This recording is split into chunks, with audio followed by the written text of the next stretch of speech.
નમસ્કાર. આપણે યુટ્યુબ પર એક વિડીયો અપલોડ કર્યો હતો અશાંત ધારા અંગેનો. તો ઘણા બધા વ્યુઅર્સોની કોમેન્ટ આવેલી છે, જેમ કે અશાંત ધારા સર્ટિફિકેટ ઓનલાઈન થયું કે નહીં, અશાંત ધારાની પરમિશન લેવા માટે એડવોકેટ અરાઉન્ડ કેટલી ફી લેતા હોય છે, એની આઈડિયા, કોઈ નંબર.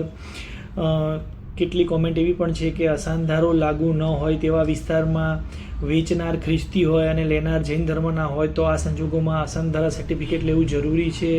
શું રિલીઝ ડીડમાં અશાંત ધારાની પરમિશન લેવી જરૂરી છે? અશાંત ધારા સામે હિન્દુ મણિનગર વિસ્તારમાં એપ્લિકેશન કરે તો તત્કાલમાં કેટલા દિવસ લાગે?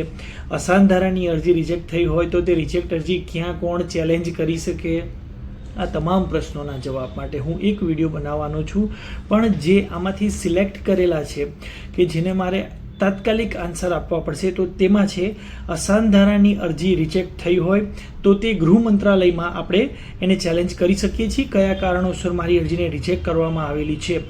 અશાંત ધારાની અરજી માટે ઘરના મકાનના બધા વારસદારો કે માલિકોએ રૂબરૂ જવું જરૂરી નથી. જેનું મુખ્ય નામ હોય દસ્તાવેજમાં તે જઈ શકે છે, તેના નામની જ અરજી થઈ શકે છે. અશાંત ધારા સામે હિન્દુ હોય તો અમદાવાદનો મણિનગર ઝોન જે વિસ્તારમાં આવતો હોય ત્યાંના કલેક્ટર, ત્યાંના પ્રાંત અધિકારી અથવા જે પણ ઓથોરિટી લાગુ પડતી હોય અમદાવાદમાં એનો સંપર્ક કરી અને આપ કહી શકો છો કે ભાઈ મને કેટલા દિવસમાં મળશે, તે તમને જણાવી શકે છે. અશાંત ધારા માટે અરજી ઘરના બધા મકાન જેટલા બી હોય માલિકના નામે, તો એવું નથી. અશાંત ધારો જે વિસ્તારમાં લાગુ હોય અને જ્યાં જે વ્યક્તિનું નામ હોય તે જ વ્યક્તિના નામે અશાંત ધારાની અરજી થઈ શકે છે.